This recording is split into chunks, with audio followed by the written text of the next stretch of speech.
Sea usted bienvenido a esta reflexión sobre el paso 12º de la lista de 12 pasos de Alcohólicos Anónimos. Yo soy el Padre Marco Cárdenas, sacerdote católico misionero claretiano, el responsable de Radio Claret América, una estación de radio digital auspiciada por los misioneros claretianos de la provincia de los Estados Unidos y Canadá. Nos puede escuchar bajando una aplicación gratuita en su teléfono celular y también nos puede escuchar vía internet. Transmitimos las 24 horas del día, los 7 días de la semana. Esperamos que nuestra programación no tan solo sea de su gusto, sino también que sea de mucha utilidad para usted. Este 12º paso, el paso número 12, nos dice lo siguiente: que habiendo obtenido un despertar espiritual como resultado de estos pasos, tratamos de llevar el mensaje a todas aquellas personas que lo necesiten y practicar estos principios a lo largo de todos nuestros actos de vida cotidiana. Como usted ve, este es un paso muy hermoso y es una afirmación de todo lo que ya hemos realizado, obviamente aprendiendo y practicando los 11 pasos anteriores a este 12º paso. Este paso nos habla de la unificación del ser, ya que los seres humanos no somos únicamente bultos biológicos, sino que somos seres tripartitas, compuestos por mente, cuerpo y espíritu. Y para lograr esta unificación del ser, obviamente ya se ha pasado por tres etapas. O sea, que ya hemos aprendido, hemos practicado estos 11 pasos antes de llegar a este 12º, y para ello hemos pasado por las etapas de guerrero, mercader y sacerdote. Guerrero, en esta etapa, el principal trabajo ha sido saber qué es lo que me estorba para conseguir lo que yo quiero, para lograr lo que me propongo, y este trabajo lo hemos realizado del primer paso al 5.º paso. La segunda etapa, llamada la etapa del mercader, es en la que hemos trabajado del 6.º al 9.º paso. Después de haber trabajado con el interior, ahora nos disponemos a trabajar con el exterior en estos pasos. Y aquí vamos a desarrollar toda una serie de estrategias de negociaciones para transformar mi exterior, de acuerdo a cómo transformé mi interior, humildemente pidiendo a Dios que eliminara nuestros defectos y nosotros reparáramos nuestros daños. Recordemos que para cambiar nuestro exterior, primeramente tenemos que trabajar nuestro interior. La tercera etapa es la que llamamos la etapa de sacerdote. Es la parte trascendente de nuestro ser. El sacerdote es el puente entre lo humano y obviamente lo divino. Aquí hay que tener cuidado con el ego, el cual es muy fácil de seducir. Con frecuencia, cuando percibimos un poco de luz y trascendemos, nos sentimos padrinos. Recordemos que el poder ciega, el poder nos mueve el piso, como dicen por ahí algunos. Recordemos que nuestro Señor Jesucristo, siendo un maestro, un rabino, una persona de sabiduría, nunca pierde el sentido de su humildad. Por eso los evangelios nos dicen que en una ocasión lava los pies de sus discípulos, no porque sus discípulos trajeran los pies sucios, ni tampoco necesitaban que el maestro se los lavara. Pero el maestro, nuestro Señor Jesucristo, se los lava precisamente como símbolo de humildad. Él es el guía, Él es el maestro, mas sin embargo es humilde ante sus discípulos. Y a eso estamos llamados todos. Entre más experiencia tengamos, que entre más sabiduría adquirimos, no olvidarnos de practicar la virtud de la humildad con los demás. Como hemos trabajado con nuestro pasado, esto nos ha abierto un abanico de posibilidades. Hemos aprendido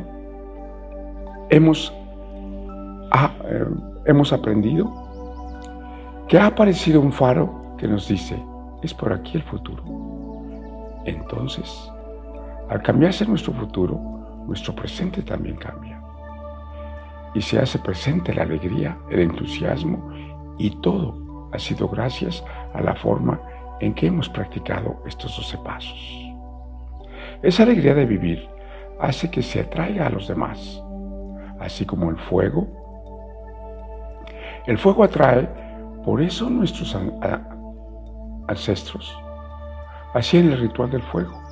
En el fuego siempre hay alrededor presencia humana. Y este programa enciende el fuego interior. Enciende tu fuego, también el mío. Despierta el espíritu para que le brillemos. Y todos nosotros estamos llamados a brillar como una vela. Recordemos que la vela es una representación de ti, de tu ser. La cera podríamos decir que es tu cuerpo.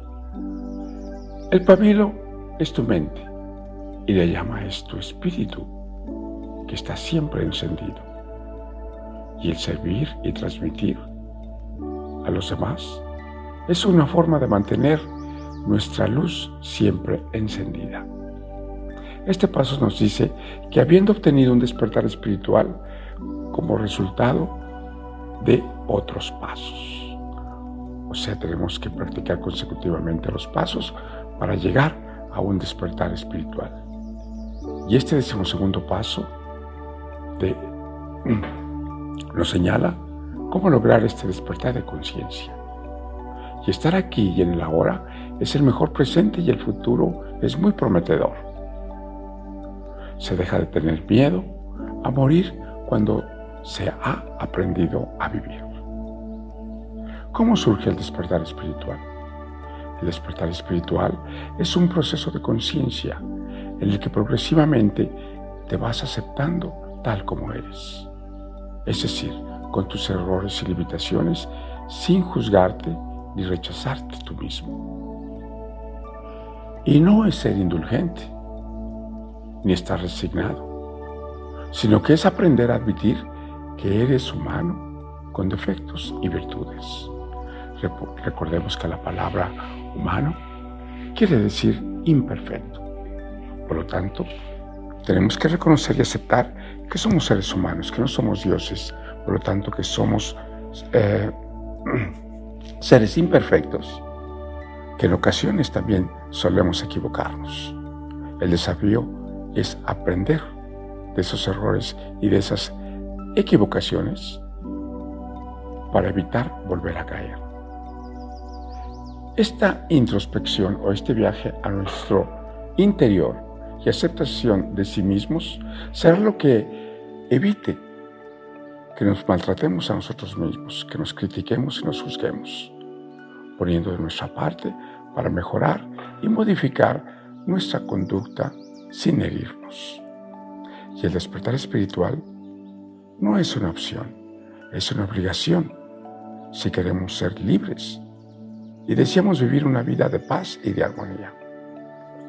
El despertar espiritual es cuando la conciencia se expande y se abre a una nueva expresión de vida. El despertar espiritual no es un estado de perfección que alcanzan determinadas personas, sino es un privilegio, ni es un privilegio exclusivo de algunos. Todos los seres humanos tenemos la capacidad de lograr un despertar espiritual, de trascender. Tampoco es algo que ocurre automáticamente, es un proceso en el que se está comprometido consigo mismo. Este despertar espiritual es un autodescubrimiento en la medida en que entre más nos conocemos, más descubrimos nuestras fortalezas, nuestras virtudes y nuestras cualidades positivas, como la creatividad, el amor, la aceptación, la pasión y el sentido de agradecimiento. El despertar espiritual implica vibrar en una frecuencia diferente frente a los demás y en todas las circunstancias de la vida. Así lograr ver lo mejor de sí mismos y obviamente también de los demás. sin los velos que el ego nos ha impuesto a lo largo de nuestras vidas. Esos velos que nos impiden ser son los celos, la desconfianza, la malicia, los prejuicios, los estereotipos, la ira, la soberbia y muchos otros defectos de carácter que en la Iglesia Católica conocemos tradicionalmente como pecados capitales. A todos estos velos nos hemos acostumbrado y por lo tanto nos cuesta mucho trabajo deshacernos de ellos. Crecimiento, despertar espiritual quiere decir que hemos aprendido a pensar de manera diferente, que somos lo que pensamos y que seremos diferentes y obviamente que actuaremos de manera diferente y nos sentiremos también de una forma diferente. Este despertar espiritual se manifiesta de forma diferente en cada persona. En algunos el cambio es inmediato, en otros es un proceso.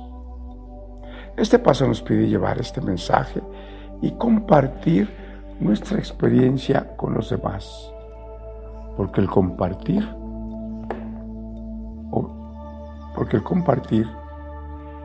el compartir está el recibir. Y esto tenemos que tenerlo muy claro. Entre más demos, más recibimos. Y lo haremos no únicamente como un acto de bondad, sino como una retroalimentación, porque a medida que aconsejamos y compartimos nuestras experiencias, aprendemos más de la vida y de sí mismos. Y este incremento de aprendizaje nos hará crecer más rápidamente. Tratemos de llevar el mensaje a todos los que de ellos necesiten, nos dice este 12º paso. Pero hay que tener muy en cuenta que en la transmisión de este mensaje y en compartir hay algo muy importante que no hay que perder de punto de vista, que es evitar la imposición. Y recordemos que un consejo no solicitado no es consejo, es una crítica. Y ayudar no significa controlar, no significa manipular, ni tampoco imponer. De ahí que tenemos que utilizar nuestro buen juicio cuando tratemos de compartir y servir a los demás. Tenemos que hacerlo con cautela y sobre todo con mucho sentido de juicio. ¿Por qué este conocimiento hay que compartirlo con otros? ¿Por qué se nos pide en este paso compartir nuestra experiencia con los demás? Porque cada vez que enseñamos, aprendemos. Se dice que todo maestro enseña lo que desea aprender. Y esta premisa también aplica para nosotros. Cuando tú compartes lo que has aprendido, se queda contigo. Hay que transmitirlo no para salvar a los demás, sino para salvarnos a sí mismos, escuchando y aprendiendo también de los demás.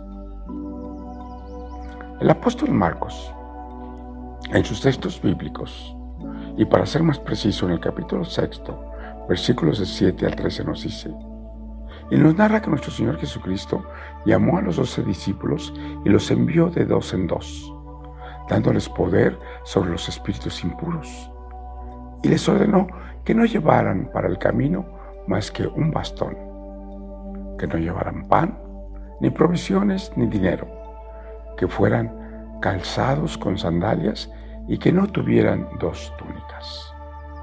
Les dijo, permanezcan en la casa, donde les den alojamiento hasta el momento de partir. Si no los reciben en un lugar y la gente no los escucha al salir de ahí, sacudan hasta el polvo de sus sandalias en testimonio contra ellos. Entonces fueron a predicar, exhortando a la conversión. Expulsaron a muchos demonios y sanaron a numerosos enfermos, ungiéndolos con óleo. En este evangelio muy claro nos dice nuestro Señor Jesucristo que vayan y compartan con aquellos que también estén abiertos y que los reciban, obviamente, y que permanezcan con ellos, y que cuando no los reciban, obviamente, continúen su camino y busquen con quién más compartir. Aquí es muy obvio y muy claro la recomendación de no imponer, de no forzar, de simplemente tratar de ayudar con un espíritu de apertura y sobre todo de servicio. Pero en caso de que ese servicio que ellos están ofreciendo no lo necesitan, a los que los ofrecen, que continúen, porque hay mucho que hacer, hay mucho que lograr y muchos campos donde se puede trabajar. Así es que aquí hay que evitar ser insistentes y sobre todo no imponer. Con este paso se recrea la confianza también en sí mismos. Recobramos la confianza y la fe en un Dios que siempre estuvo con nosotros, pero que no nos dábamos cuenta, porque nuestro ego no nos lo permitía. Y se descubre que el pasado fue lo mejor que nos pudo haber sucedido, porque gracias a este pasado en que crecí con abandono, ese abandono me llevó a estar consigo mismo. Gracias a que crecí con traición, ese dolor me enseñó a ser leal conmigo mismo y con los demás. Gracias a que en ese pasado fui rechazado, ese rechazo me obligó a autoaceptarme y dejar de estar buscando que otros me acepten, cuando he descubierto que lo puedo hacer yo mismo. Gracias a que crecí con injusticias, aprendí a ser compasivo, comprensivo y justo conmigo mismo y con los demás. Gracias a que fui humillado, aprendí a respetarme y ser respetuoso con los demás. Y también en este 12º paso, dejamos de ver a los enemigos como tales y aprendemos a ver al enemigo como un maestro. Y aprendemos que hay un gran maestro disfrazado en aquellos que creíamos que eran nuestros enemigos, como vecinos, como maestros de escuelas y de academias. Aprendemos que muchos de nuestro cónyuge fue un gran maestro. Muchos de los amantes, de los compañeros de trabajo, de los compañeros de grupo, que muchos padrinos no fueron nuestros enemigos, fueron nuestros maestros. Que muchos de los sacerdotes a quienes acudimos también no fueron enemigos, fueron maestros. Como también los suegros, los cuñados, los hermanos, los tíos y tantos otros más. Y ya en esta etapa podemos decir que no fueron enemigos, que fueron grandes maestros, pero que nuestro ego era tan grande que no nos permitía mirarlos como tales, ni valorarlos. Y ahora que me valoro, los valoro también a ellos. Y hoy que me valoro, los respeto y también me respeto. A estas alturas, este paso 12º nos dice: has encontrado una manera de vivir diferente. Lo que tú hacías era natural, porque estabas dormido, y ahora que has recibido la gracia de despertar a través de este camino espiritual de los 12 pasos, ahora que puedes construir la vida que has deseado construir, porque ya no es Dios a quien le preguntas ¿qué tienes para mí?, sino Dios te dice: lo tengo todo, ven por Él. Todo es tuyo, pero ven por Él. Este paso demuestra que ya tienes una visión, ya has transformado el dolor en sufrimiento. Y aquí hay un llamado de la divinidad, de lo cual nos dice el apóstol Mateo en el capítulo 5, versículo 3, del 13 al 16. Nos dice: ustedes son la sal de la tierra, pero si la sal se vuelve insípida, ¿cómo recobrar su sabor? Ya no sirve para nada, sino para que la gente la deseche y la pisotee. Ustedes son la luz del mundo. Una ciudad en lo alto de una colina no puede esconderse, ni se enciende una lámpara para cubrirla con un cajón. Por el contrario, se pone en una repisa para que alumbre a todos los que están en la casa. Hagan brillar su luz delante de todos para que ellos puedan ver las buenas obras de ustedes y alaben al Padre que está en el cielo. Eso nos dice este lindo texto del apóstol Mateo. El brillo es resultado de la recuperación, y siempre hay que recordar que para obtener y mantener la recuperación es necesario autoaceptación, autodisciplina, autoperdón y autoestima. Y ya para perdonar y agradecerles a todos su sintonía, no me resta más que recordarles que nunca dejen de brillar solo porque a alguien les molesta su luz. Y grande es aquel que para brillar no necesita apagar la luz de los demás. Muchísimas gracias y bendiciones para todos ustedes.